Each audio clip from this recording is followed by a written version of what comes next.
Cole Davidson woke at 5:30 in the morning because men like him never stop waking at 5:30. Not after 30 years of riding, not after 3 years of grief.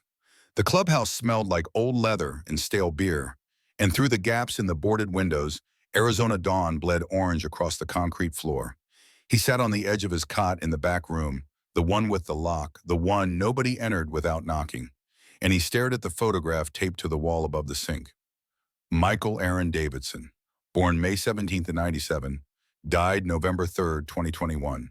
24 years old, needle still in his arm when the paramedics arrived, pupils fixed and dilated. No pulse, no breath, no second chance. Cole's knuckles went white around the edge of the cot frame. The metal groaned. He forced his hands open, watched the blood return to his fingers in slow pulses. 3 years, 1,095 days. He'd counted every one. The boy had tried to tell him, had come to the clubhouse 6 months before it happened, said the words out loud, said he needed help, said the pills weren't working anymore and the powder was easier to find. Cole had told him to quit being soft. Davidson men don't run from pain. Davidson men face it down. Davidson men handle their business. Michael had nodded, had walked out of the clubhouse, had handled his business with a needle and $20 worth of fentanyl-laced heroin in a gas station bathroom off Route 17. Cole stood joints protesting, vertebrae cracking like small caliber rounds. 58 years old. Too old to still be sleeping on a cot in a clubhouse. Too old to still be running from the ghost of a conversation he'd give his right arm to have again. He splashed water on his face from the sink. The mirror showed him what he already knew. Gray beard, gray hairlines carved deep around eyes that had seen too much and understood too little.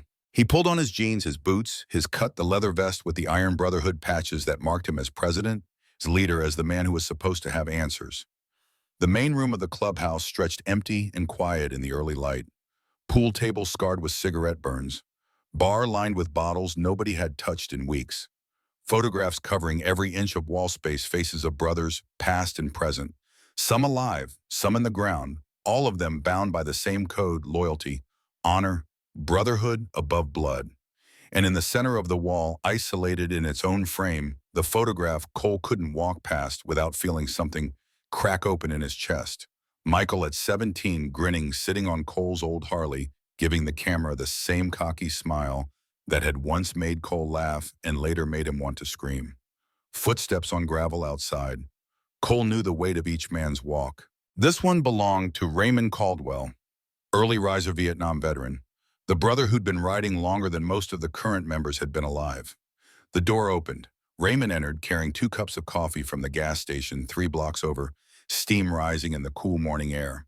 He set one on the bar in front of Cole, said nothing, just stood there in his worn denim and faded patches, a man who'd learned in the jungles of Southeast Asia that sometimes silence carried more weight than words. Cole lifted the cup. Black, no sugar, hot enough to burn. The first sip tasted like ritual. Raymond broke the quiet with a voice like gravel under tires. You planning to spend another day staring at walls, or are we going to talk about what's killing this club? Cole set the cup down. We're dying slow. Been dying 3 years since Michael, since you stopped giving a damn about anything but that picture. The words should have sparked anger. Instead, they landed like truth, heavy and immovable. Cole looked around the empty room, the space that used to hold 20 brothers on a Tuesday morning, now echoing with absence. Raymond continued, each word measured. We got 8 active members, 8. Used to be 35. Young guys don't join anymore. They see us as relics, old men playing dress-up on motorcycles. And the ones who do join, they leave inside 6 months because we're not standing for anything except memory. We stand for brotherhood. We stand for the pace. There's a difference. Cole felt the weight of the cut on his shoulders, the patches that represented decades of road of fights, of blood spilled and debts paid. The Iron Brotherhood had meant something once, had been men who protected their own, who kept the old codes when the world moved on, who understood that honor wasn't about legality, but about keeping your word when it cost you something. Now they were 8 men sitting in a clubhouse, waiting for purpose to find them. Raymond pulled a folded piece of paper from his pocket, smoothed it on the bar. Phone number written in neat handwriting, area code 602, Phoenix. Tommy got a call last week. Marcus Sullivan. The name pulled Cole back 13 years to a night in Las Vegas when Marcus had shown up at a neutral meeting half dead, beaten within an inch of his life by rival MC members who'd decided Iron Brotherhood needed a message written in blood. Marcus had survived, barely saved by someone. None of them had ever met a civilian woman who'd pulled him from death's doorstep and faced down killers to keep him breathing. Hawk's been quiet a long time. Not anymore. Says he finally found her. The woman who saved him. Lives here, Flagstaff. Cole's fingers tightened around the coffee cup. He's sure. Tracked her for 3 months. Hospital worker, phlebotomist, works mornings at Flagstaff Medical Center. Nights at Smith's Grocery on 4th Street. Name's Sarah Chen Martinez. Single mother. 9-year-old daughter. Marcus says it's her. Says he's certain. The coffee had gone lukewarm. Cole drank it anyway, buying time to think. 12 years ago, the club had made a decision: find the woman who saved Marcus, thank her properly, offer protection under Iron Brotherhood code. Any civilian who saved a brother earned that much. But Vegas was a big city, and the woman had vanished like smoke. No forwarding address, no trace, just a memory of kindness that had haunted Marcus ever since. We owe her. Raymond's eyes held something Cole hadn't seen in months: purpose. More than owe. She saved Marcus when he was ready to die. When those vipers left him bleeding in an alley, when every smart person would have walked away, she pulled him inside, hid him, patched him up, faced down the men hunting him, and lied to their faces. Marcus says she's why he's alive. Says she's why he believed brotherhood meant something. Cole thought about debts, about the old code, about the kind of courage it took to save a stranger when saving him might get you killed. His father had taught him the rules before he'd taught him to ride, protect the weak, honor your word, repay what's owed. Simple, clear, the kind of clarity Cole hadn't felt since Michael died. We ride to her. Today. Offer thanks, offer protection, settle the debt. There's more. Raymond's voice dropped the tone that meant complications incoming. Marcus says she's got military in her past. Won't talk about it, but he saw the way she moved, the way she handled trauma. He thinks Iraq, maybe Afghanistan. Combat vet, living quiet, working 2 jobs to keep her kid fed. The details shifted something in Cole's chest. A veteran. A woman who'd served and come home to minimum wage in silence. He thought about Raymond, who'd come back from Vietnam to spit and protest signs, who'd found brotherhood in motorcycle clubs because nobody else wanted men who'd done what needed doing in places nobody wanted to remember. Then we do this right. Full club. Formal. Show respect. Raymond nodded, pulled out his phone, started texting. Within minutes, the responses came back to Tommy. Wrench on his way.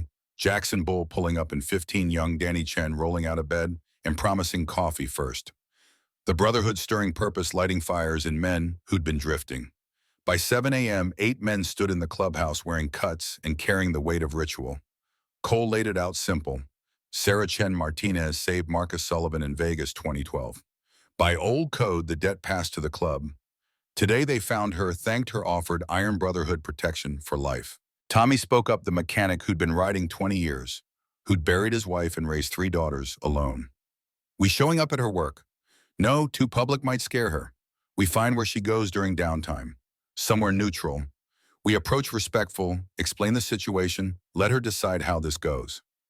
Jackson, the huge man with gentle eyes and hands that could crush skulls, but mostly petted stray dogs, asked the question. Nobody wanted voiced. What if she doesn't want contact? What if she saved Marcus and moved on, doesn't want old business coming back? Cole met his eyes. Then we respect that. But we still watch over her. Protection doesn't require permission. It's the debt. It's the code. The brothers nodded. Old men, most of them too old for the outlaw life, but still bound by the rules their fathers had taught them. Raymond was 67, Tommy 45, Jackson 52. Even young Danny at 26 seemed old in his eyes, searching for meaning in a world that had stopped making sense. They split up the recon. Tommy would watch the hospital parking lot, discreet, just looking for routine. Jackson would check the grocery store. Danny would scout her neighborhood, get a feel for the area. Raymond and Cole would handle the approach when the moment came. By 9 a.m., Cole sat on his Harley in the Flagstaff Medical Center parking lot, 3 rows back from the employee entrance, and he watched Sarah Chen Martinez walk to her car. She moved like someone who'd trained to move. Efficient, aware of surroundings, eyes scanning before she unlocked the door. 38 years old, according to Marcus's information, but she carried herself older tiredness in her shoulders that spoke of years bearing weight alone. Dark hair pulled back, tight scrubs, wrinkled from a shift, and on her left forearm, just visible below the sleeve, the edge of a tattoo. Cole's breath caught. He couldn't see details from this distance, but he knew. Marcus had described its skull in a helmet wing spread wide, a variant of the Iron Brotherhood patch that Marcus had inked on her skin as payment and protection. The chip on the right wing, the tiny flaw from Marcus sneezing mid-needle, the mark that proved identity beyond doubt. She climbed into an old sedan, blue paint faded to gray, and the engine coughed twice before catching. Cole followed at distance, watching her drive through Flagstaff with the careful precision of someone who couldn't afford a ticket, who couldn't risk being late, who lived on the knife's edge of making it work. She pulled into a Smith's grocery store parking lot at 9:45, 15 minutes before her shift started. She sat in the car for those 15 minutes, head tilted back against the seat. Eyes closed, and Cole understood this was her rest. These stolen minutes between jobs. This was when Sarah Chen Martinez allowed herself to stop moving. At 10 o'clock, she walked inside. Cole waited 5 more minutes, then followed. The grocery store smelled like cleaning products and exhaustion. Sarah worked the customer service desk, scanning returns, handling complaints with a professional smile that never reached her eyes. Cole watched from the produce section, pretending to examine apples while studying the woman who'd saved his brother. She handled a difficult customer with patience. An old man yelling about expired coupons, voice rising, demanding a manager. Sarah stayed calm, voice level, explaining policy without condescension. The man kept yelling. Sarah kept explaining. Eventually, he stomped off, muttering about incompetence, and Sarah's professional smile vanished the instant his back turned. For just a moment, her face showed exhaustion, so deep it looked like pain. Cole set down the apple he'd been holding. He'd seen that look before. In Raymond's eyes after bad nights. In his own mirror after Michael died. Combat fatigue. The weariness that came from fighting too long with too little support. He left before she could notice him watching. Outside, he texted the group, confirmed. It's her. We move tonight. The afternoon stretched into evening. Cole returned to the clubhouse, showered, trimmed his beard, put on clean clothes. The brothers assembled at 5 p.m. Bikes lined up in the parking lot, engines quiet while they waited for the signal. Raymond approached leather Bible in his hand, the one he'd carried through Vietnam. You remember what your daddy taught you about approaching civilians? Respect first, honesty always. Never make them feel trapped. This woman saved Marcus. She's earned more than respect. She's earned truth. So when we talk to her, we tell her everything, who we are, what we owe, what we're offering. No games, no pressure. Just old men settling old debts. Cole looked at the assembled brothers. 8 men, average age 53, wearing leather and patches that marked them as dangerous. But dangerous didn't mean cruel. Dangerous meant capable. And capable men had responsibilities. We ride in formation. We stay calm. We let me do the talking. And if she tells us to leave, we leave. Clear. 8 voices answered as one, clear. They mounted up. Engines roared to life, the sound that had defined Cole's adult life, the thunder that meant freedom and brotherhood and purpose. They rolled out of the parking lot in tight formation, Tommy and Jackson leading Raymond and Cole in the middle, young Danny and the others bringing up the rear. Flagstaff streets passed under their wheels. Citizens stared, some nervous, some curious, all of them reacting to the sight of Iron Brotherhood patches rolling through town. Cole ignored them. Let them stare. Let them wonder. The brothers had business that mattered more than civilian opinion. They found Smith's grocery store at 6:15, just as Sarah's shift should be ending. But her car sat alone in the employee lot, and through the windows, Cole could see her still at the customer service desk. Working late. Again. He made a decision. They'd wait at the diner. Neutral ground, public place somewhere she might feel safe enough to listen. Marcus had mentioned a place called Silver Creek Diner, the spot where Sarah sometimes picked up her daughter after school when timing worked out. The brothers rode 3 miles east, found the diner exactly where Marcus said it would be. Small, family-owned, the kind of place that had been serving the same menu for 40 years. They parked in the lot, cut engines, and walked inside. The reaction was immediate. Conversation stopped mid-word. Forks froze halfway to mouths. The waitress, an older woman with kind eyes and gray hair, went pale. Mr. Garrison, the owner, according to the nameplate on his shirt, stepped back behind the counter as if the wood could shield him from 8 large men in motorcycle cuts. Cole removed his sunglasses, met the waitress's eyes, kept his voice soft. "Evening, ma'am. We're hoping to get some coffee while we wait for a friend. That acceptable?" The waitress blinked, surprised by the courtesy. She nodded slowly, gestured to a large table in the back corner. "Coffee? Sure. I'll bring a pot." "Appreciate it. And ma'am," Cole waited until she looked at him, "we're not here to cause trouble. We're here to thank someone. That's all." Something in his tone must have registered as truth because her shoulders relaxed slightly. She nodded again, disappeared into the kitchen. The brothers took the table. Cole positioned himself with his back to the wall. Old habit military training that even civilians learned after enough years on the road. From here, he could see the entrance, the parking lot through the window, and every person in the diner. Customers kept staring. An elderly couple at a table near the door whispered urgently, debating whether to leave. A family with 2 young children gathered their belongings, the father ushering his wife and kids toward the exit with nervous glances over his shoulder. Within minutes, half the diner had cleared out. Mr. Garrison approached, hands shaking, trying to maintain composure. "Gentlemen, I don't want any trouble in my establishment." Raymond spoke before Cole could. "Sir, we're veterans, most of us. Served our country, came home, found family in each other. We're here to meet someone who helped us once. We'll cause no trouble. You have our word." The word veterans shifted something. Mr. Garrison's shoulders straightened slightly. "Vietnam, 70 to 72. Marines." Mr. Garrison's expression changed entirely. "I was Army, 68 to 69. Tet Offensive." Raymond stood, extended his hand. "Thank you for your service, brother." They shook, 2 old soldiers, recognizing something in each other that civilians never quite understood. Mr. Garrison nodded, some invisible calculation made, and he turned to the remaining customers. "These men are welcome here. Anyone uncomfortable is free to leave, but you'll leave knowing they served same as many of you did." Silence. Then slowly people returned to their meals, not comfortable but no longer fleeing. The waitress brought coffee, 8 cups of full pot cream, and sugar on the side. Her hands still trembled slightly, but she managed a small smile. The brothers settled into waiting. Cole sipped his coffee and studied the diner. Photographs on the wall showed Flagstaff history, old Route 66 logging camps, pioneer families. This was America that remembered itself, small towns that still believed in community and legacy. The door opened at 6:45. A child entered alone. 9 years old, maybe 10, with dark hair and a lopsided ponytail, and a backpack covered in patches. She walked to a table near the window, sat down, pulled out a notebook, and started drawing with the focused intensity of someone who'd learned to entertain herself. Cole watched her sketch. She worked fast, confident lines, barely looking at the paper.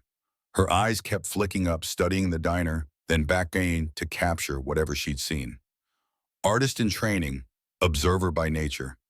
The brothers talked quietly among themselves, discussing nothing important, just filling time. Tommy mentioned his daughter's school play. Jackson described the stray dog he'd found last week. Young Danny said almost nothing, just listened, still learning how brotherhood worked when you weren't proving yourself through violence. The girl kept drawing. Cole noticed she was watching them, now subtle glances over her notebook, eyes tracking from face to face. Not scared, curious. Studying them the way she'd studied everything else, trying to understand what she was seeing. Raymond leaned close, whispered, "Kids got no fear." Sitting alone in a diner with 8 bikers. Most children would be hiding behind their parents. Most children aren't used to being alone. "You thinking what I'm thinking?" Cole nodded. "That's Martinez's daughter." The timeline fit. Sarah working late, daughter waiting at the diner, both of them trapped in a routine that required a 9-year-old to be more independent than any child should be. Cole felt something twist in his chest. Michael had been 9 once, had sat in the same kind of diner doing homework while Cole handled club business, had learned to be self-sufficient because his father was always somewhere else doing something more important. The girl's pencil moved faster. She was drawing hands now, detailed sketches of fingers and knuckles. Strange subject for a child. But the execution showed talent, real understanding of anatomy and proportion. Tommy noticed too, she's good, really good. My youngest draws, but not like that. Natural ability or training. Who teaches a 9-year-old to draw hands? Someone who wants her to see details, to notice things. Cole kept watching. The girl finished one sketch, started another. This time she was drawing faces, quick portraits, captured in a few decisive lines. And one of the faces Cole realized with a jolt was his. She'd been studying him when he wasn't looking, memorizing features, translating them to paper. He stood slowly, walked to her table, keeping movements deliberate and non-threatening. She looked up, no fear in her eyes, just assessment. Cole gestured to her notebook with careful respect in his voice. You're talented. Those are good. The girl smiled, the kind of smile that suggested she'd been taught to be polite to adults even when uncertain. The words came clear and confident. Thank you, sir. I like drawing hands. They tell stories. What kind of stories? Like working hands are different from lazy hands, and hands that help people are different from hands that hurt people. You can tell a lot about someone from their hands. Cole looked down at his own hands, scarred knuckles from decades of fights, calluses from grips and tools, oil permanently stained under the nails, working hands, fighting hands. Hands that had held his son exactly once after Michael was born, had ruffled his hair 10,000 times growing up, and had helped carry his casket 3 years ago. What do mine tell you? The girl studied his hands with an artist's intensity, then met his eyes. Your hands fixed a lot of things and protected a lot of people, but they're also sad. I don't know how hands can be sad, but yours are. The observation hit Cole like a physical blow. This stranger had seen in 30 seconds what he'd been carrying for 3 years. He didn't know how to respond, didn't trust his voice. The girl kept talking, oblivious to the impact of her words. My mom has sad hands too. She works really hard, 2 jobs. She's always tired, but she never complains. She says complaining doesn't fix anything. Your mom sounds like a strong woman. She is. She was in the army before I was born. She doesn't talk about it much, but I've seen pictures. She has a tattoo from those days. It's really pretty. Cole's pulse jumped. He kept his voice carefully neutral. What kind of tattoo? A skull with wings, like an angel but tougher. Mom says a friend gave it to her a long time ago. There's a little chip on the wing like a mistake, but Mom says it's perfect because it makes it unique. Raymond had heard the conversation. He met Cole's eyes across the diner, gave the slightest nod. This was Sarah Chen Martinez's daughter. No question. Cole returned to his table, mind racing. They'd come to find Sarah to thank her to offer protection. Instead, they'd found her daughter alone waiting, drawing pictures while her mother worked herself into exhaustion. The universe had handed them an opening, but it had to be handled with absolute care. One wrong move, and Sarah would see threat instead of gratitude. The brothers leaned close, voices dropping to whispers. Tommy spoke first. We wait for Sarah to arrive, approach, carefully explain everything. Jackson shook his head. Approaching in front of her daughter might seem like intimidation. 8 men surrounding a woman and child. Raymond offered a third option. We speak to the girl, establish we're not threats. Then when Sarah arrives, the daughter can vouch for us. Cole weighed the options. All risky, all potential for misunderstanding. But doing nothing meant wasting this opportunity, and opportunities to settle 12-year-old debts didn't come often. I'll talk to her. Alone, rest of you stay seated, stay calm. I'll keep it simple. Mention we're friends of someone her mother helped. Nothing specific, nothing that could scare her. The brothers nodded agreement. Cole stood again, walked back to the girl's table, and the girl looked up with that same fearless curiosity. Miss, I don't mean to interrupt your drawing, but I wanted to ask you something. Okay. Your mother does. She have friends who ride motorcycles. The girl tilted her head, considering the question with surprising seriousness. I don't think so. Mom doesn't have many friends. She's always working. Why? Because a long time ago, your mother helped someone I know, someone in my family, and we've been trying to find her to say thank you. Her name's Sarah Chen Martinez, right? The girl's eyes widened slightly. You know my mom. I know of her. I know she did something very brave once. Something that saved a life. And men like me, we believe in paying debts. We believe in thanking people who help us. Are you a good person? The question asked with such direct innocence hit harder than any accusation. Cole thought about Michael, about the ways he'd failed, about whether good men let their sons die of overdoses because they were too proud to see pain. His voice came out rougher than intended. I try to be, don't always succeed, but I keep my promises. And I promised my brother that if we ever found your mother, we'd thank her properly. The girl seemed to consider this. She looked at the other men sitting at the table, then back at Cole, and something in her expression shifted. Decision made. My mom should be here soon. She's usually late because work is busy, but she always comes.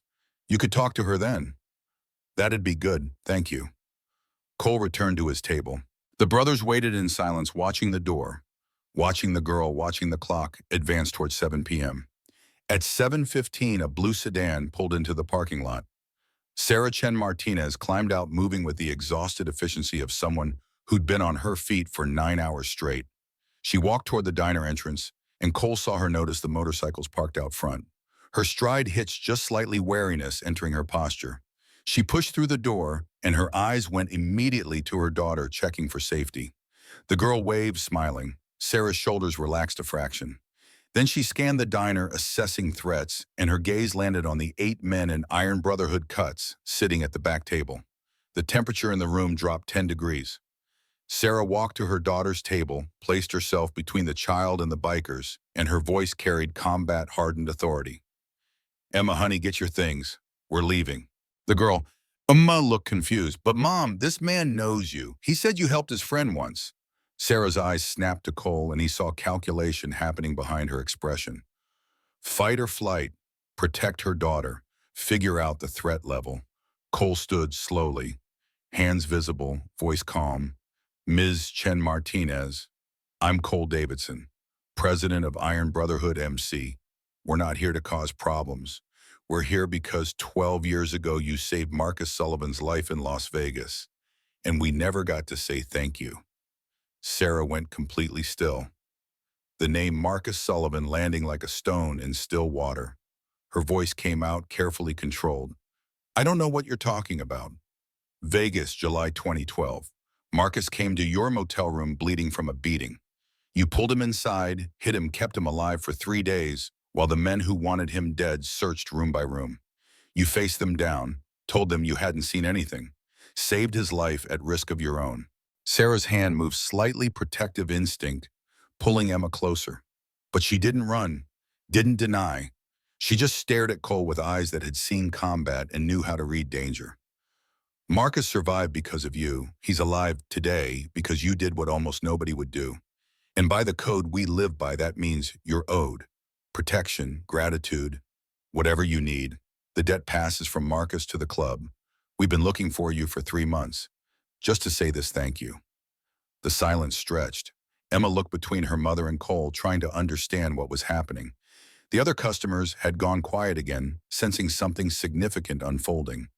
Sarah's eyes never left Cole's face. She was reading him the way soldiers read each other, looking for the truth behind words. And whatever she saw must have aligned because her posture shifted just slightly from defensive to uncertain. Her voice came out barely above a whisper. How is Marcus alive? Sober. Running a motorcycle repair shop in Phoenix. Teaching kids to fix bikes, giving them alternatives to gang life. He's a good man because you gave him a reason to keep living. Sarah's eyes glistened. She blinked hard, refusing tears. Emma watched her mother with confused concern, reaching up to touch Sarah's arm. Mom, are you okay? Sarah nodded, not trusting her voice. She pulled out a chair, sat down heavily, and looked at Cole with exhaustion and something that might have been relief. I didn't think anyone remembered. I thought, I just did what needed doing. I didn't expect thanks. That's why you deserve it. Raymond stood, walked slowly to Sarah's table, and lowered himself into a chair with careful respect. Ma'am, I'm Raymond Caldwell, served in Vietnam, Marines, and I know what you did because I know what that kind of courage costs. Most people turn away. You didn't. That makes you family. Emma's eyes went wide. Mom, you saved someone. Sarah looked at her daughter, and Cole saw the moment a mother decided what truth to share. A long time ago, honey, before you were born, I helped someone who was hurt very badly. Like your army job. Sort of like that. Cole pulled something from his pocket. The photograph Marcus had given him, the one taken in 2012, just before Marcus left Las Vegas. Young Marcus smiling despite the healing wounds, and beside him a woman in her mid-20s with dark hair and determined eyes. Sarah Chen. Before she became Sarah Chen Martinez. Before she had a daughter. When she was still young enough to think saving one life might balance the ledger. He placed the photo on the table. Sarah stared at it, and a single tear finally escaped, tracking down her cheek before she could stop it. Marcus kept this, only thing he carried through every ride since, said it reminded him that good people still existed. Sarah covered her mouth with her hand. Emma hugged her mother tight, child's instinct to comfort, and Sarah held her daughter like she was the only thing keeping her grounded. Cole gave them a moment. Then he laid out the rest. We came to offer you something. Protection under Iron Brotherhood Code. Anyone sees your tattoo, the one Marcus gave you, they know you're under our watch. Anyone threatens you or yours, they answer to us. It's the old way. It's how we honor debts that matter. Sarah shook her head slowly. I don't need, ma'am, with respect you do. You work 2 jobs. You raise a child alone. You're exhausted. We can help, not charity, debt payment. There's a difference. I don't want to be involved with, Raymond cut in gentle but firm. You're already involved. The moment you saved Marcus, you became part of this. You can accept our protection or refuse it, but either way, we're watching over you. That's the code. That's the promise. We're just asking permission to do it properly.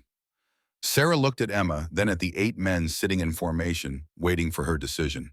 She seemed to be weighing something, calculating odds, trying to figure out if this was real or trap.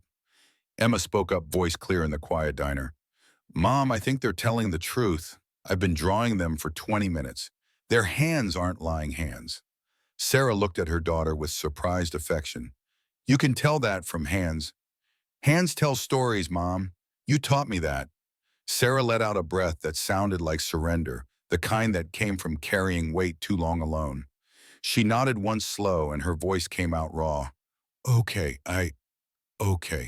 Thank you. Cole felt something loosen in his chest. Debt acknowledged, gratitude accepted, the old code maintained. But then Emma's backpack started ringing. A phone inside buzzing urgent. Emma pulled it out, looked at the screen, answered with child's brightness. Mom, but you're right. Oh, the other mom. Hi, Mrs. Garrison. She listened, face going confused, then worried. She held the phone out to Sarah. Mom, it's Mrs. Garrison from your work. She says it's important. Sarah took the phone, and Cole watched her face drain of color as she listened. Her voice went tight. What do you mean, trouble? What kind of... She stood abruptly, nearly knocking over her chair. Her hand gripped the phone so hard, her knuckles went white. I'm on my way. Emma, stay here. She hung up, looked at Cole with desperation cutting through her exhaustion. Someone's at my house. Mrs. Garrison lives next door. She saw men trying to break in. She called police, but they're taking too long, and she thinks they're still there. And I can't. Cole was already moving. The brothers stood as one unit, instinct and training synchronized. We'll take you, all of us. 8 bikes faster than your car, and nobody's getting near your house with us there. Sarah hesitated only a heartbeat. Then she nodded. Raymond looked at Emma. Young lady, you ride with me. Safest bike, best rider. Your mom rides with Cole. We move fast. We stay together. We end this. Clear. Emma's eyes went huge, but she nodded. Sarah grabbed her daughter, hugged her fierce and fast. Stay with Raymond. Do exactly what he says. I love you. I love you too, Mom. The brothers moved like coordinated machinery. Out the door onto bikes, Emma secured behind Raymond, with a helmet that swallowed her head. Sarah behind Cole, with her arms locked around his waist. Engines roared to life, and Mr. Garrison stood in the diner doorway, watching 8 motorcycles tear out of his parking lot, carrying 2 civilians toward whatever waited at a Flagstaff residential address. Cole didn't look back. He just rode, feeling Sarah's grip tighten as he accelerated, feeling the weight of an old debt finally being paid, and hoping they'd reach her house before whoever was there decided to stick around. Highway 89 stretched black under desert stars, and Cole pushed the Harley faster than wisdom recommended. Sarah's arms locked around his ribs like steel cables, her breath hot against his shoulder blade through the leather. Behind them, 7 more engines screamed in formation, headlights carving white tunnels through Arizona darkness. Emma rode behind Raymond helmet, bouncing against his back, with each bump, small hands gripping his cut, with the desperate trust of a child who'd been told this was safety. Raymond kept one hand on the throttle, the other occasionally touching Emma's wrist, checking, reassuring the instinct of a man who'd carried wounded soldiers through jungle mud 50 years ago and never forgot how to protect the vulnerable. Cole's radio crackled. Tommy's voice cut through wind noise. "Boss, we got company. Black SUV 3 cars back, keeping pace." Cole checked his mirror. Headlights maintaining distance, not closing, not falling back. Either law enforcement or something else. He made the calculation fast. "Stay formation. If they follow to the house, we deal with it there. Right now, Sarah's home matters more." Sarah's grip tightened at the mention of her house. Cole felt her heart hammering against his spine, panic bleeding through leather and cotton. She'd been a combat medic, had seen worse than home invasion. But combat medic training didn't prepare you for threats against your child's sanctuary, the place where safety was supposed to be guaranteed. The speedometer hit 80. Residential Flagstaff passed in blurred streetlights. Dogs barked at the thunder of 8 Harleys tearing through quiet neighborhoods. Porch lights flicked on. Faces appeared in windows. Let them watch. Let them call it in. The brothers had one mission right now, and public opinion ranked somewhere below irrelevant. Cole's mind kept circling back to Emma's words in the diner. Hands tell stories. The kid had read him in 30 seconds, seen the sadness he thought he had buried under leather and engine noise. Michael had been like that, once observant, beyond his years, noticing things adults tried to hide. Cole had taught him to stop noticing, to stop feeling, to be harder than the world required. Worst lesson he'd ever taught. Sarah's voice cut through his thoughts, mouth close to his ear so he could hear over wind. Left on Aspen, 3rd house on the right, blue with white trim. Cole signaled. The formation banked left in perfect synchronization, years of riding together, creating the kind of wordless communication that kept men alive. They rolled onto Aspen Street doing 60 in a 35 zone, and ahead Cole saw exactly what he'd expected. Police cruiser parked in front of a small blue house, lights off, 2 officers on the porch talking to a middle-aged woman in a bathrobe.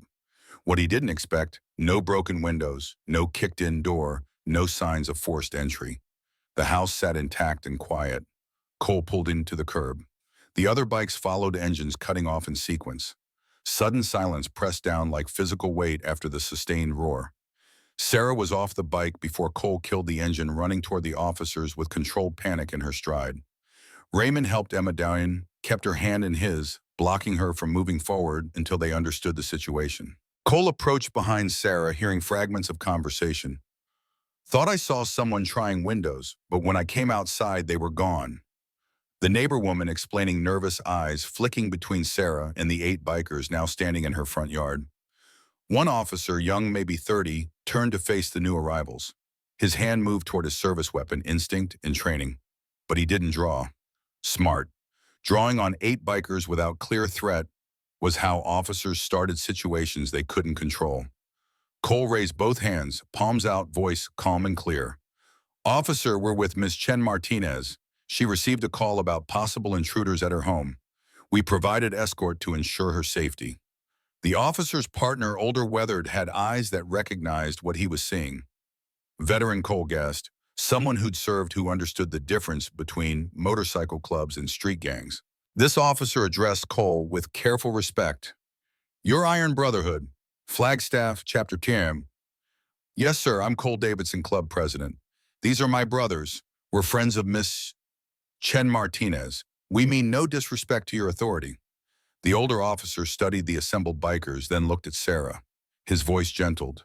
"Ma'am, is this accurate? These men are with you." Sarah nodded, breathing hard. Emma had broken free from Raymond's grip, running to her mother, wrapping arms around Sarah's waist. Sarah held her daughter while answering, "Yes, they're friends. They were helping me get home." The officer turned back to Cole. "Mrs. Henderson here called in a suspicious person report. said she saw someone testing windows at the Chen Martinez residence approximately 45 minutes ago. We've checked the perimeter. No signs of forced entry, no individuals located on premises. Likely a would-be burglar who moved on when he saw the neighbor watching. Sarah's shoulders sagged relief and residual adrenaline making her unsteady. Emma looked up at her mother with questions forming, but children learned fast to stay quiet when adults were handling business. Cole addressed the older officer. With your permission, sir, my brothers and I would like to do a thorough check of the property. Ensure no one's hiding, that all entry points are secure. We have experience with this kind of work. The younger officer started to object. His partner silenced him with a look. Old soldiers recognizing their own making calculations about who could do this job better. The older officer's voice carried decision weight. I'll accompany you. My partner will stay with Miss Chen Martinez and her daughter. Cole nodded. Jackson, Tommy, and Raymond fell in behind Cole and the officer. They circled the house methodically, checking windows, examining doors, looking for tool marks, or attempts at jimmying locks. The property showed wear from age and deferred maintenance, but nothing indicating recent intrusion. Behind the house, Jackson crouched by a basement window. His massive frame folded with surprising grace, fingers tracing fresh scratches on the window frame. He looked up at Cole, and the unspoken communication passed between them. Someone had definitely tried this window. The officer saw it too. He knelt beside Jackson, pulled out a flashlight, examined the marks. Professional assessment in his voice. Screwdriver probably. Amateur work. Got scared off before completing entry. Raymond spoke quietly. Or got smart. Realized the risk wasn't worth it. The officer stood, dusted off his knees, met Cole's eyes with new calculation. Mr. Davidson, I'm going to be direct with you. This neighborhood's had 6 attempted break-ins in the last 3 months, targeting single women living alone, particularly those who work multiple jobs and keep predictable schedules. We've increased patrols, but we can't be everywhere. Cole understood what wasn't being said. Police resources stretched thin, bad guys patient, and methodical women like Sarah vulnerable, no matter how strong they'd been in previous lives. The officer continued, if you and your associates are genuinely looking after Ms. Chen Martinez, that's not something I'm inclined to interfere with. But I need your word there won't be vigilante violence. We have laws in this city. You have my word. We're protectors, not executioners.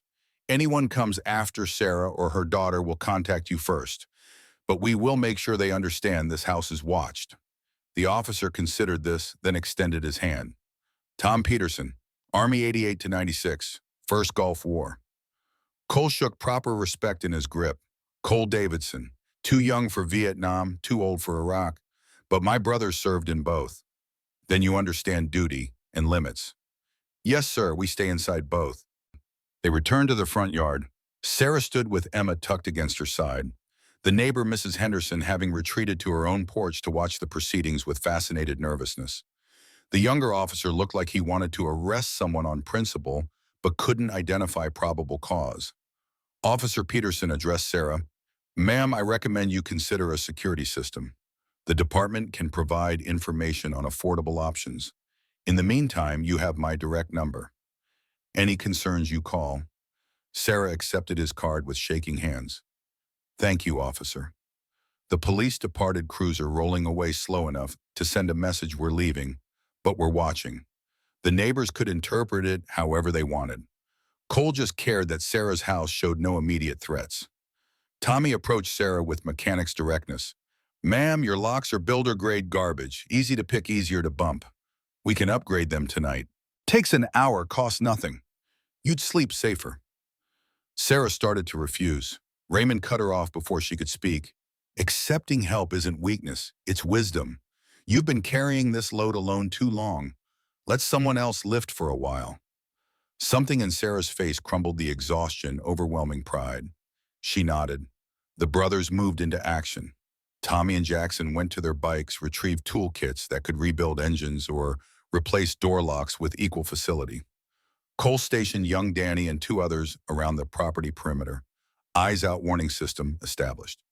Raymond took Emma inside, away from tools and adult conversation, finding Disney movies on an old television and making popcorn like he'd done this 1,000 times before. Sarah stood in her front yard, watching 8 bikers transform her home security and the tears finally came. Silent streaming released from whatever vault she'd locked them in. Cole gave her space, just stood nearby in case she needed something, and when she finally spoke, her voice carried 12 years of accumulated weight. Why are you doing this? Because Marcus asked us to find you, because you saved him when nobody else would, because the code says debts don't expire. I didn't save him for reward. I saved him because it was right. We know that's exactly why you deserve this. Sarah wiped her eyes with the heel of her hand combat medic gesture, efficient and practiced. She looked at Cole with the kind of assessment soldiers give each other. You lost someone. I can see it. The way you move, the way you watch Emma, you're seeing someone else. Cole's throat tightened. He hadn't expected this woman to read him as easily as her daughter had. My son, Michael, 3 years ago. How? Overdose, fentanyl. He was 24. Sarah's expression shifted, understanding flooding in. She knew that specific pain, that particular failure. I'm sorry. Me too. Did he ask for help? The question landed like a blade between ribs. Cole forced himself to answer yes. I told him to be stronger, to handle it, to stop being weak. And now you know that was wrong. Now I know everything was wrong. Sarah reached out, touched his arm, briefly. Combat medic, comfort, the kind that acknowledged pain without trying to fix it. We do what we know how to do until we learn better. Your son knew you loved him. Even if you said it wrong, he knew. Cole wanted to believe that, needed to believe it. He just nodded, not trusting words. Inside the house, Emma's laughter drifted through open windows. Some Disney princess singing about dreams. Raymond's deep voice humming along off-key. Normal domestic sounds that Cole hadn't heard since Michael was young, before everything went sideways, back when families meant safety instead of failure. Tommy finished the front door lock. New deadbolt reinforced strike plate, the kind that required serious tools to defeat. Jackson moved to the back door, making similar upgrades. The basement window with the scratch marks got special attention, security bar installation, window sensor that would trigger alarm if opened. By 9 p.m., the work was complete. Sarah's house had been transformed from easy target to hardened position. Nothing stopped determined professionals, but determined professionals didn't target single mothers in Flagstaff suburbs. The brothers had made this house cost more than it was worth, and that math was all that mattered. Cole gathered everyone in the front yard for final instructions. Sarah and Emma stood on the porch listening. Danny and Mitch, you take first watch. 4-hour shifts parked across the street, eyes on the house. Anyone approaches you, call me. No confrontations unless absolutely necessary. Tommy relieves you at 1 a.m. Jackson takes over at 5. We rotate until we're certain this house is secure. Sarah descended the porch steps, arms crossed. You're going to camp out here all night. Yes, ma'am, until we know you're safe. That's not necessary. The police said it was probably random. 6 attempted break-ins in 3 months and all targeting women like you. That's not random, that's pattern. And patterns mean predators. We're making sure this particular prey is no longer easy. Sarah looked like she wanted to argue, but combat veterans understood tactical reality. Someone had tried her windows tonight. Someone might try again. 8 bikers providing security beat hoping police patrols caught lightning in a bottle. Her resistance collapsed into acceptance. Okay, thank you. I don't know how to repay this.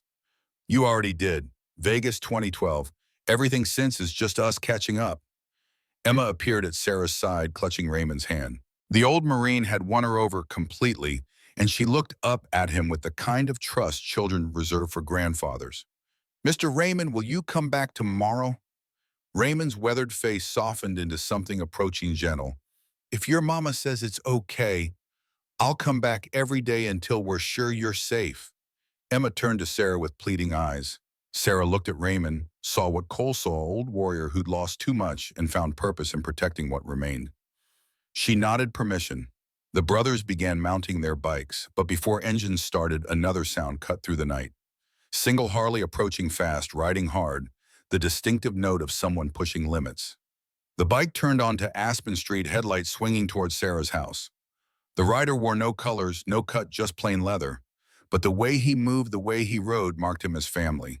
He pulled to the curb, cut the engine, removed his helmet. Marcus Sullivan looked older than his 41 years.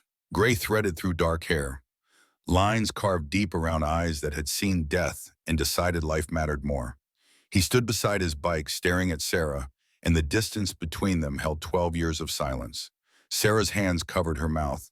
Her voice came out broken. Hawk. Marcus took 3 steps forward, stopped, eyes drinking in the sight of the woman who'd saved him. Hey, Doc. Been looking for you a long time. Sarah moved without conscious decision, crossed the yard in 5 running steps, and then she was hugging Marcus, both of them, holding on like drowning people, grabbing life preservers, 12 years of wondering if their actions had mattered, dissolving into this moment of confirmed reality.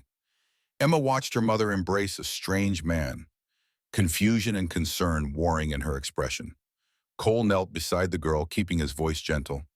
That's Marcus, the man your mom saved. He's a good person. He's family now. Mom doesn't usually hug people. Sometimes people need to know they made a difference. Your mom saved Marcus's life. She's just learning she did it right. Marcus and Sarah finally separated, both wiping eyes, neither embarrassed by tears. Marcus looked at Emma and something shifted in his expression. Wonder maybe, or recognition of legacy. You're her daughter. Emma nodded, suddenly shy. Marcus crouched to her level, proper respect in his posture. Your mom's the bravest person I ever met. When I was hurt and everyone else walked away, she pulled me inside. Saved my life. Everything good that's happened to me since, that's because of her. Which means it's because of you too. Because you're why she stayed strong. Emma processed this with visible thought, then asked the question that mattered most to 9-year-olds. Are you going to hurt my mom? Never. I'm going to make sure nobody ever hurts her. That's a promise. Okay. Promises matter. Yeah, kid, they really do. Sarah pulled Emma close, overwhelmed mother protecting her child while simultaneously allowing trust to build. She looked at the assembled bikers, at Marcus, at her reinforced house, and the men volunteering to guard it through the night. I don't understand this world. Your world. Motorcycles and codes and debts that last 12 years. But I understand loyalty. I understand people who keep their word. So thank you, all of you, for remembering, for caring, for this. Cole spoke for the brotherhood. We're old men living by old rules in a world that mostly forgot them. Honor, duty, protection of the vulnerable. Maybe we're dinosaurs. Maybe we're the last of something dying. But as long as we're breathing, we're keeping the code. And you're part of that code now. Marcus added his piece. Sarah, I need to tell you something. After Vegas, after you saved me, I was lost. My wife had died. I wanted to follow her. The beating, the blood, that was me being careless. Part of me hoping they'd finish it. But you wouldn't let me quit. You fought for me, told me I was someone's everything. That stuck. I found my sister's kids, my niece and nephew, orphans from a car accident.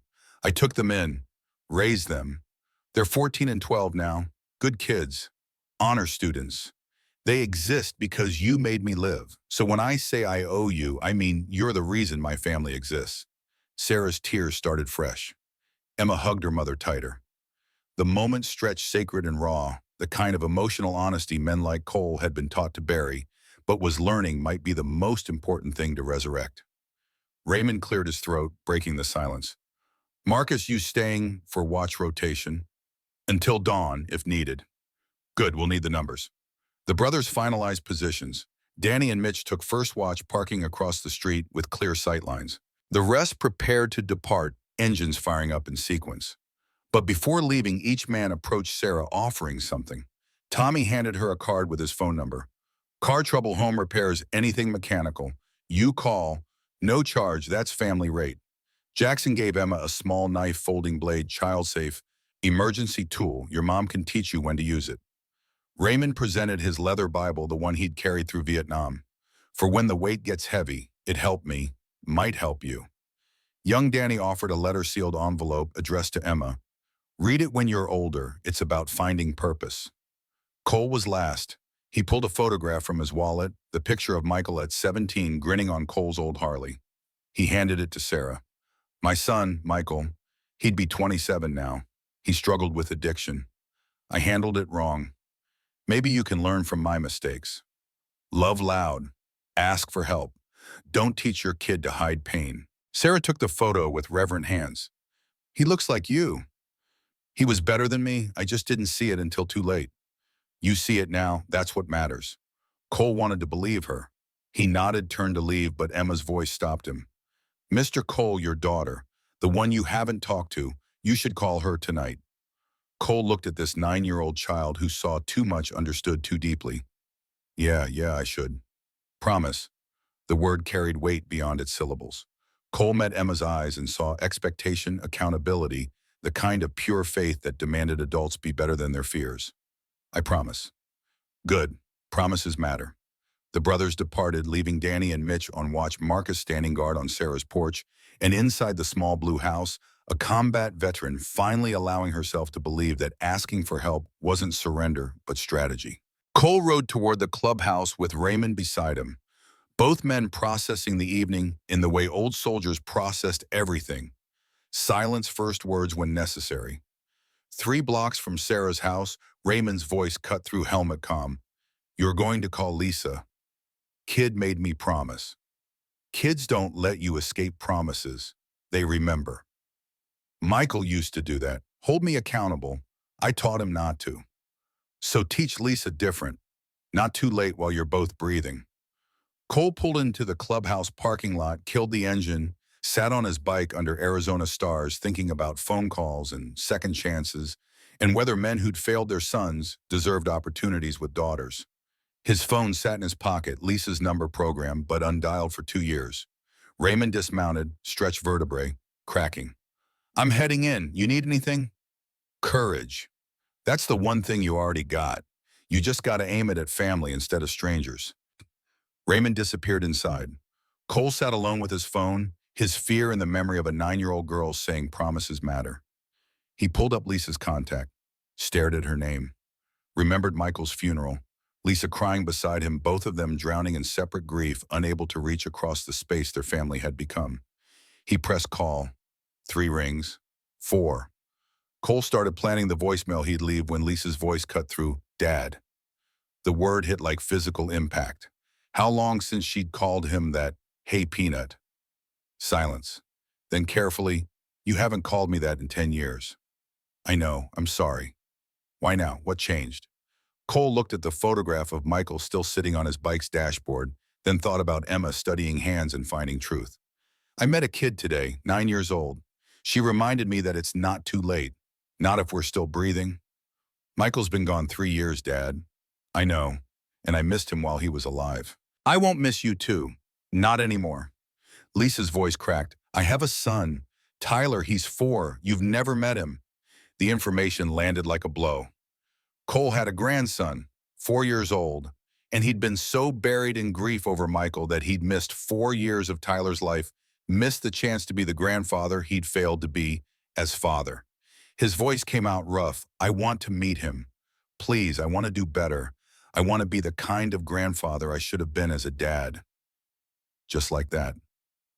After 2 years of silence. Not just like that. I know I have to earn it, but I'm asking for the chance. Sunday dinner. I'll come early. I'll stay late. I'll answer questions. I'll apologize properly. Just let me try. The line went quiet.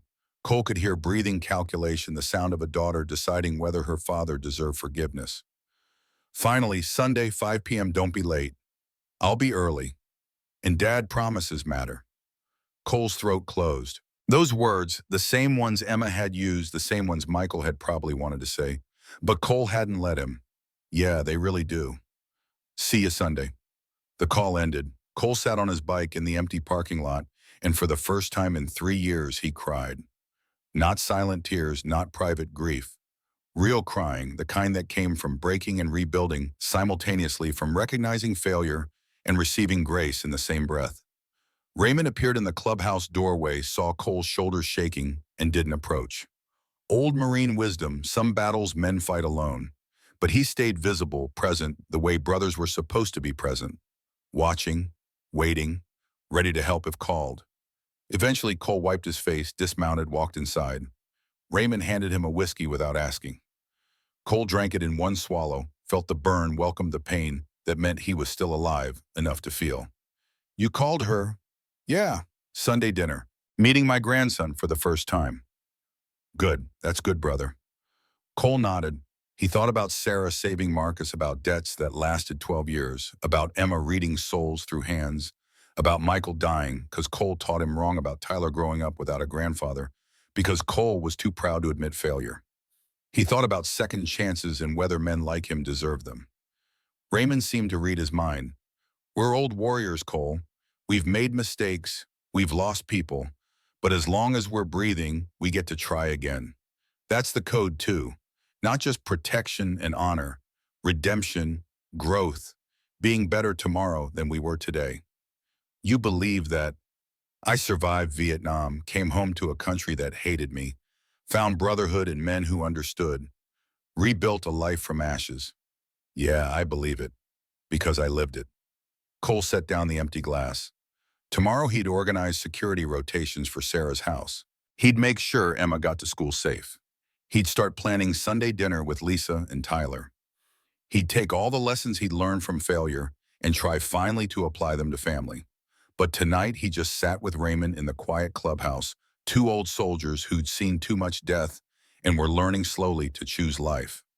Outside across town, Danny and Mitch kept watch on a blue house where a combat veteran and her daughter slept under protection of men who remembered what honor meant. Marcus sat on the porch, leather jacket wrapped against desert cold eyes, scanning Shadow's guardian angel fulfilling a 12-year-old promise.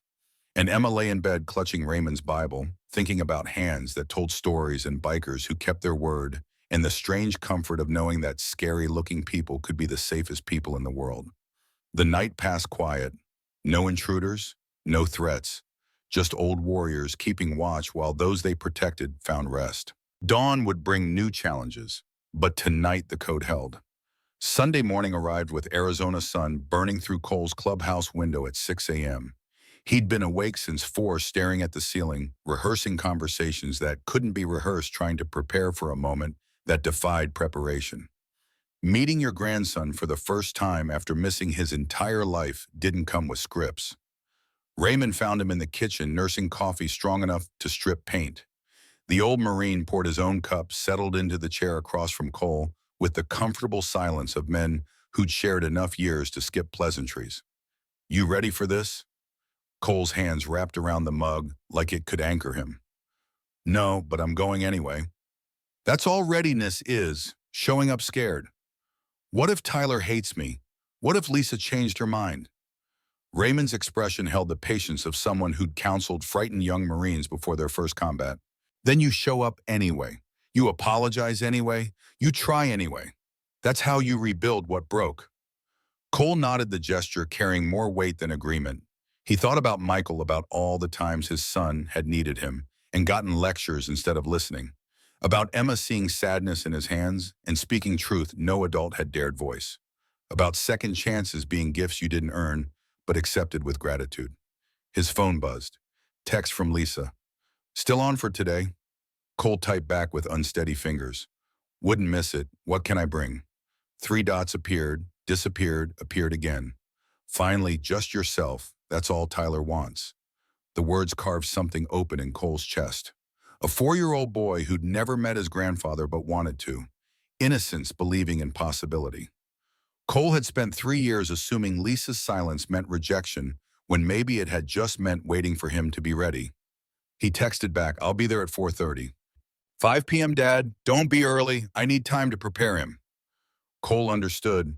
Lisa was protecting her son the way Sarah protected Emma, the way all good parents built buffers between children and potential pain. He'd lost that right through absence. Now he had to earn it back through presence. The morning passed in mechanical routine. Cole showered, trimmed his beard with more care than usual, found clean jeans without oil stains, and a shirt that didn't advertise motorcycle brands. He stood in front of the mirror, trying to see what a 4-year-old would see: tall man with gray hair and hard eyes, and hands that had built things and broken things in equal measure. Would Tyler be scared? Would he cry? Would Lisa regret this before it started? Tommy arrived at the clubhouse around noon with news from the overnight watch. Sarah's house had stayed quiet. No prowlers, no attempts, no incidents. Marcus had stayed on the porch until sunrise, then gone inside for coffee when Sarah invited him. They talked for 2 hours while Emma made breakfast, simple eggs and toast that Emma insisted on serving to Uncle Marcus with ceremonial seriousness. The kids adopted him, Tommy reported grinning, calls him Uncle Marcus like they've known each other forever. Sarah's more relaxed than I've seen her. Having protection, having backup, it's changing something. Cole absorbed this, filing it under evidence that the old code still worked when applied with intention. 12 years ago, Sarah had saved Marcus. Now Marcus was helping raise her daughter through simple presence, male figure in a household that had been missing one. The debt cycling forward into something larger than transaction. We're doing the formal ceremony Tuesday night, Cole decided. Sarah and Emma official recognition as Iron Brotherhood family. Patches oaths the full ritual. Make it clear to anyone watching that this household has protection that goes beyond casual friendship. Raymond approved. Traditional way. Your father would have done the same. Cole thought about his father, dead 20 years now, Korean War veteran, who taught him about honor and duty and keeping promises even when it cost you everything. The old man would have approved of this, would have recognized Sarah as the kind of warrior who deserved acknowledgement, regardless of gender or civilian status. The afternoon crawled. Cole tried to work on his bike, gave up after dropping the same wrench 3 times. Tried to read, couldn't focus past the first paragraph. Finally, he just sat on the clubhouse steps, watching traffic pass and thinking about grandfathers and second chances and whether men who'd failed their sons could succeed with their grandsons. At 4:15, he mounted his Harley. The ride to Lisa's house took 12 minutes, but Cole stretched it to 20 circling blocks, delaying arrival terror and hope warring in his chest. Lisa lived in East Flagstaff, modest neighborhood with swing sets and minivans, the kind of place where Iron Brotherhood cuts attracted nervous attention. He parked on the street at exactly 4:55, 5 minutes early, despite instructions, unable to make himself wait longer. Lisa's house was pale yellow with white shutters, flower boxes under windows, a child's bike on the porch. Normal, safe, everything Cole's life had never been. He walked to the door, each step requiring conscious decision. Knocked 3 times solid, but not aggressive. Lisa opened the door. 32 years old now, looking so much like her mother that Cole's breath caught. Same eyes, same stubborn chin, same expression of guarded hope mixed with protective caution. She wore jeans and a sweater, no makeup, hair pulled back, and she looked at Cole with the complexity of someone who'd loved and hated and mourned all in the same relationship. Hi, Dad. Hey, Peanut. They stood in the doorway, neither moving, the space between them, holding 2 years of silence and 28 years of complicated history. Finally, Lisa stepped back. Come in. Tyler's in the living room. He's nervous. Me too. Lisa almost smiled at that. She led him through a hallway decorated with family photos, pictures Cole had never seen. Lisa's wedding, pregnancy. Photos, Tyler's birthday parties, holidays. A complete life he'd missed while drowning in grief over Michael. The living room held toys scattered across a carpet-animated movie, paused on television, and on the couch, a small boy with dark hair and Michael's eyes. Tyler looked at Cole with the solemn curiosity of children meeting strangers who matter. He clutched a stuffed dinosaur armor against uncertainty, and his voice came out small. Are you my grandpa? Cole's throat closed. He managed to nod, not trusting words yet. Tyler considered this information then. Mommy says you're sad because Uncle Michael died. I never met him. Was he nice? The question asked with such innocent directness shattered something in Cole. He crossed the room, lowered himself to Tyler's level, and found his voice through sheer force of will. He was the best. He was funny and smart and kind.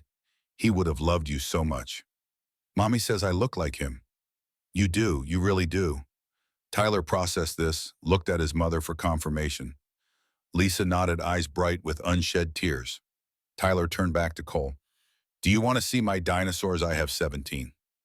And just like that, the ice broke. Tyler launched into enthusiastic description of his dinosaur collection, pulling Cole by the hand to his bedroom, showing him each figure with detailed backstory. Cole followed, overwhelmed by this small person who'd somehow decided his grandfather was safe, who'd offered acceptance without conditions or prerequisites. Lisa watched from the doorway, arms crossed, expression unreadable. But she didn't intervene, didn't cut the visit short.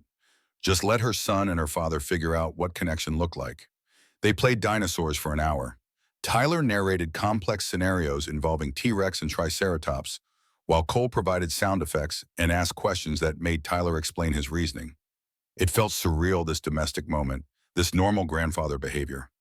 Cole had forgotten how to do normal, but Tyler made it easy, demanded nothing except presence and attention. Dinner was spaghetti, Tyler's favorite. They ate at a small kitchen table, Tyler chattering about preschool, while Lisa asked careful questions about Cole's life. Nothing heavy, just surface details. What kind of motorcycle did he ride? How long had he been club president? Was it true he'd served too young for Vietnam, too old for Iraq? But my father served Korea. Raymond served Vietnam. Most of the brothers saw combat somewhere. Lisa absorbed this. So you're all veterans. Veterans or veteran families. Men who understand duty, code.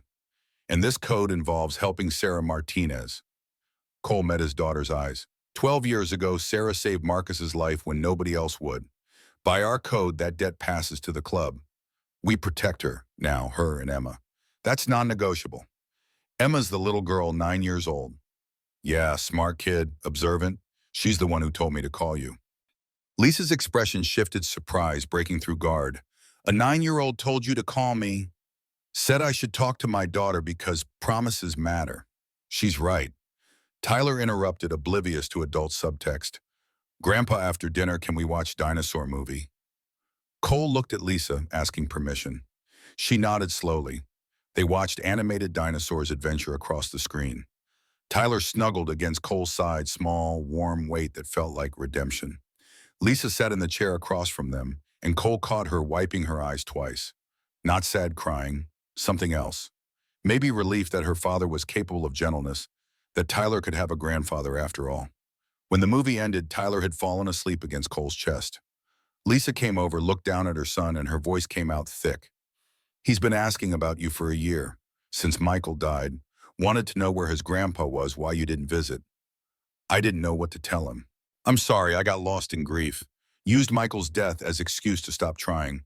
He was my brother, I grieved too. But I still had Tyler to raise. I know.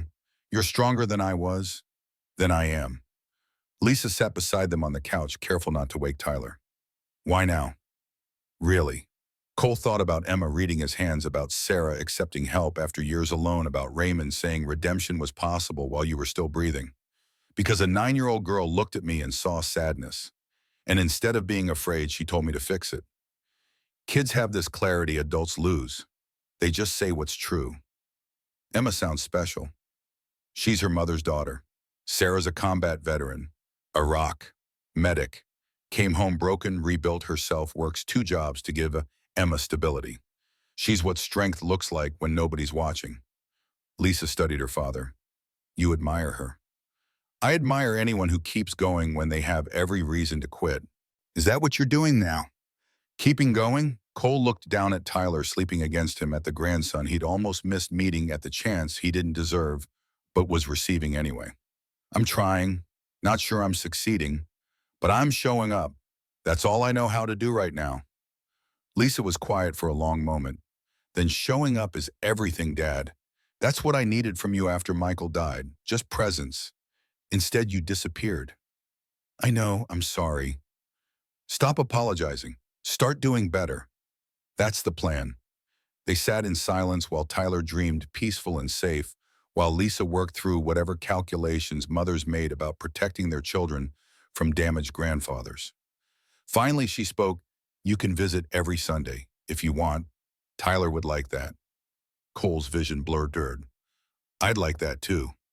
And Dad, if you miss even one Sunday without calling, we're done. I won't let you break his heart. Understood. I'll be here. Every Sunday. Unless I'm dead. Promises matter. Yeah, they really do. Cole stayed until 8, then carried sleeping Tyler to bed, tucked him in with the gentleness he'd once used with Michael before forgetting how.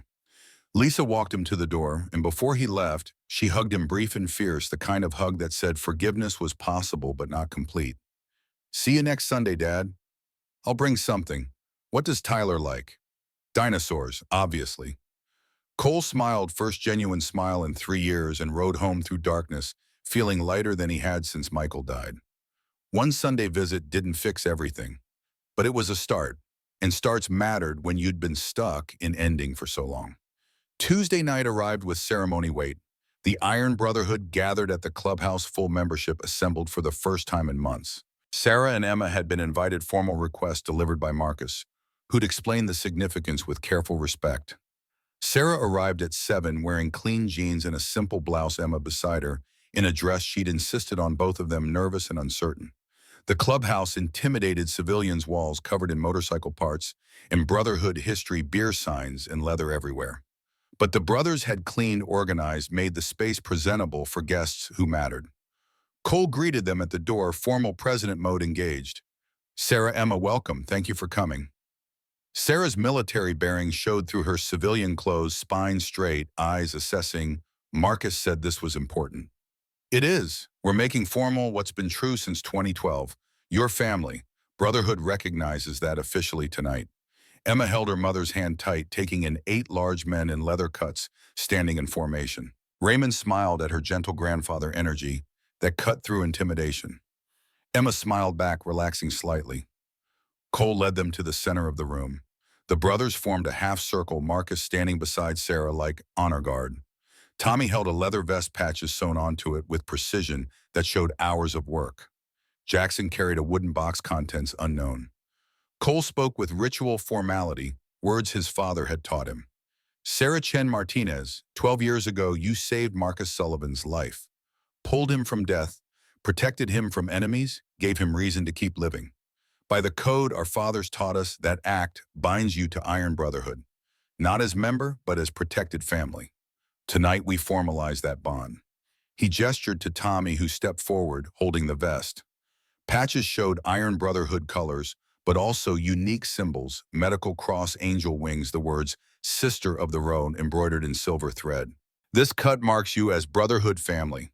Any member, any chapter, anywhere in the country sees this and knows you're untouchable. Anyone threatens you threatens all of us. That's the promise, that's the code. Sarah stared at the vest, overwhelmed. I can't accept this. I'm not a biker. I don't belong to this world. Marcus spoke quietly. You belonged the moment you saved me. You just didn't know it yet. Raymond added his voice. We're not asking you to ride. We're asking you to accept protection. Let old men honor old debts properly. Sarah looked at Emma, who whispered, Mom, they're giving you superhero armor. That broke the tension. Sarah laughed, wiping her eyes, and nodded acceptance. Cole helped her into the vest, settling it on her shoulders with the weight of commitment and promise. It fit perfectly, Tommy having taken measurements during one of the watch shifts. Sarah looked down at the patches, fingers tracing the medical cross, and her voice came out rough. This is too much. No, ma'am, it's exactly right. Jackson stepped forward with the wooden box. Inside, nestled in velvet, 2 items, Raymond's dog tags from Vietnam, and a smaller vest, child-sized patches matching Sarah's, but adjusted for Emma's frame. Raymond presented his dog tags directly to Emma. Young lady, these tags saved my life in Vietnam. I want you to have them. So you remember that bravery looks different for everyone, but it always matters. Emma took the tags with reverent hands, but these are yours. Now they're yours. Pass them to your daughter someday. Keep the tradition alive. Emma clutched the tags, looking up at Raymond with worship in her eyes. Thank you, Mr. Raymond. Just Raymond, kid. We're family now. Jackson helped Emma into her vest, the patches declaring her protected her lineage tied to warriors who'd decided she mattered. Emma spun in a circle, testing how it felt, and her grin could have powered the city. Cole took a breath, preparing for the formal oath. All 8 brothers placed right fists over hearts, traditional salute of serious promises. Sarah and Emma stood in the center, surrounded by protection made visible. Cole's voice carried command weight. By iron and honor, by road and brotherhood, by the code our fathers taught, and we maintain Sarah Chen Martinez and Emma Rose Martinez are declared family of Iron Brotherhood. Blood of our blood, though no blood was shed. Any hand raised against them is war against us all. Any need they have is ours to meet. Any danger they face is ours to end. This we swear till our last ride. 8 voices answered, till our last ride. The oath hung in the air, sacred and binding, the kind of promise men died keeping. Sarah stood taller, some burdens she'd carried for years finally shared, distributed among shoulders, strong enough to help bear it. Emma looked at each brother in turn, memorizing faces, understanding that family could be chosen as well as born. Marcus produced a camera old-school film that would develop into photographs that lasted.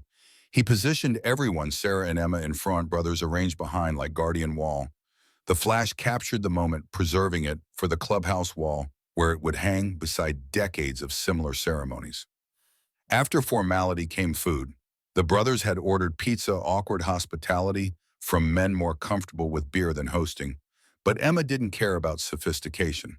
She ate 3 slices while asking Tommy about his daughters, asking Jackson about his motorcycle, asking young Danny why he joined the Brotherhood. Danny, usually quiet, found himself explaining to a 9-year-old, "I was lost. Didn't know what I wanted to be." These brothers showed me that being good man means protecting people weaker than you, keeping your word even when it's hard, standing for something that matters. That's what I wanted to be. Emma nodded seriously. Like a superhero, but real. Exactly like that. Sarah sat with Cole and Raymond processing the evening. I've been alone since my husband died 8 years ago, raising Emma, working constantly, just trying to survive. I forgot what support felt like. This is overwhelming. Raymond's voice carried the gentleness of earned wisdom. You've been carrying combat medic weight in civilian world. That's unsustainable alone. You needed a unit.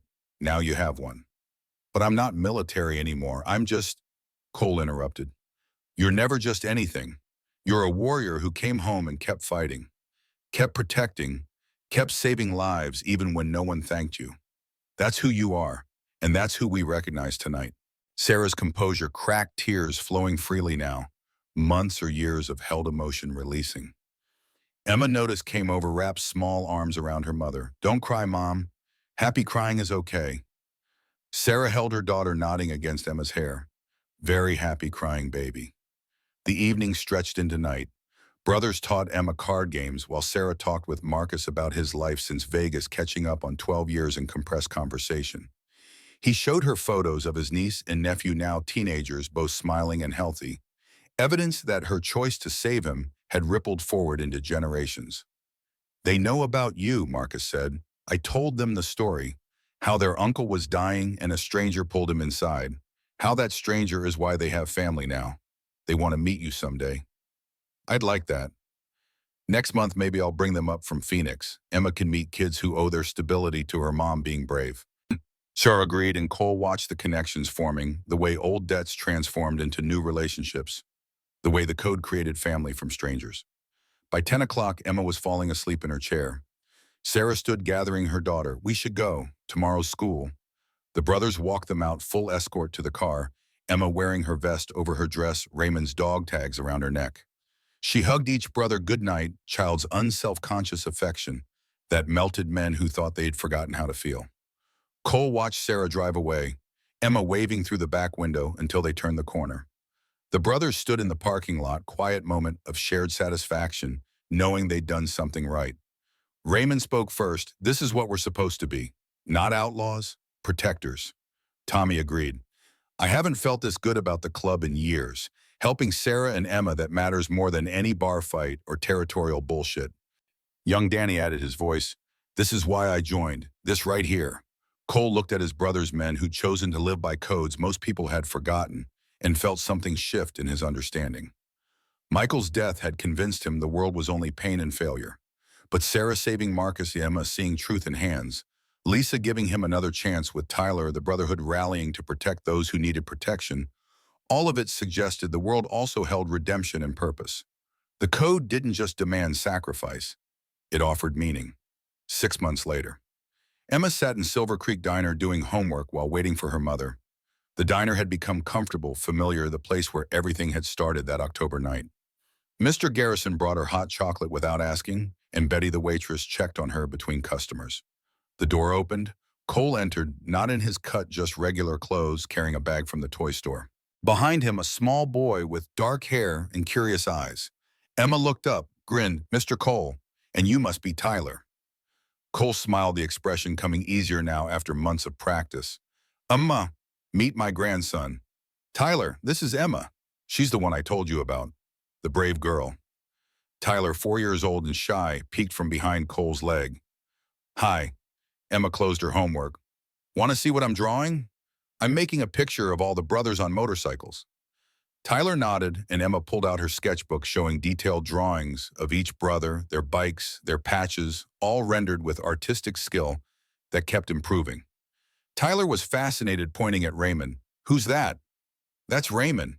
He's the oldest and wisest. He gave me his dog tags from the Vietnam War. Want to see? She pulled the tags from under her shirt, letting Tyler examine them with careful hands. Cole sat at the next table watching his grandson and Emma bond over dinosaurs and drawings, and felt the weight of the past 6 months every Sunday, with Tyler rebuilding trust with Lisa, watching Sarah gain confidence as she accepted help from the Brotherhood, seeing Emma flourish with protection and extended family. The code had saved them all in different ways. Sarah arrived 20 minutes later, smiling when she saw the gathering. She hugged Emma, nodded greeting to Cole, and crouched to Tyler's level. You must be the grandson I've heard so much about. Tyler nodded shyly. Emma talks about you constantly. Says you have 17 dinosaurs. 19 now. Grandpa brings me new ones. Sarah looked at Cole, and something passed between them, understanding, respect, recognition of parallel journeys from broken to healing. They ordered dinner, unlikely. Family assembled in a small diner, and Emma drew while Tyler watched. Cole and Sarah talked about ordinary parent things, and Mr. Garrison served them with the satisfaction of a man who'd witnessed transformation and approved. Raymond entered at 6, fresh from his daily check on Sarah's house, and Tyler lit up. Are you? Raymond, Emma showed me your dog tags. Raymond smiled, settled into the booth. That's me, young man. You taking good care of those tags? Emma lets me hold them sometimes. They're really important. Yes, sir, they are. Just like you're really important. Tyler glowed under the attention, and Cole watched his grandson experience what Michael had needed, but Cole had failed to provide unconditional, positive regard, presence without criticism, love without conditions. The evening passed in conversation and laughter. Two families merged through tragedy and code and choice. Emma and Tyler became instant friends, making plans for Tyler to see Emma's dinosaur drawings, for Emma to meet Tyler's dinosaur collection. Sarah and Cole compared parenting notes, single mother and reformed grandfather, both learning as they went. When they finally parted, Tyler hugged Emma goodbye with the fierce attachment of small children who'd found kindred spirits. Sarah hugged Cole, brief but warm, fellow warrior acknowledgement. Raymond ruffled both kids' hair, grandfather energy unlimited, now that he'd remembered how to share it. Cole drove Tyler back to Lisa's house, and the boy chattered the entire way about Emma and her drawings and Raymond and his stories. And could they do this every week, please? Every week, Cole promised. That's what family does. Lisa met them at the door, and Tyler ran inside to tell his mother about everything he'd seen. Lisa looked at her father, reading something in his expression. You're different lately, lighter. I'm learning what matters, finally. Michael would be glad. Maybe, I hope so. Lisa touched his arm. He knew you loved him, Dad. Even when you got it wrong, he knew. Cole nodded, not trusting his voice. Lisa kissed his cheek, sent him home with leftover spaghetti and the promise of next Sunday. The ride back to the clubhouse took 20 minutes, but Cole stretched it to 40 just riding through Flagstaff, thinking about debts and codes and second chances. He passed Sarah's house, saw lights on Emma's shadow moving past the window, doing homework or drawing or just being 9 years old in a place that was finally completely safe. He passed the hospital where Sarah worked mornings, the grocery store where she worked nights, the diner where everything had started. 6 months ago, he'd been a man drowning in grief, leading a club dying from lack of purpose. Now he had a grandson who loved him, a daughter who was learning to forgive him, and a mission that gave the Brotherhood meaning beyond nostalgia. The clubhouse parking lot held familiar Bikes brothers, gathering for evening check-in. Cole joined them, sliding into his role as president, listening to reports about Sarah's neighborhood staying quiet about Emma's school, accepting her increasingly strange explanations for why she had honorary uncles who rode motorcycles, about Marcus planning to visit next weekend with his niece and nephew. Raymond pulled Cole aside after the meeting. You've changed. These past 6 months. You're fighting different battles now. Better battles, ones that matter. Your father would be proud. You're living the code he taught. Not perfectly, but honestly. Cole thought about his father, dead 20 years Korean War veteran, who'd built the Iron Brotherhood on principles of honor and protection.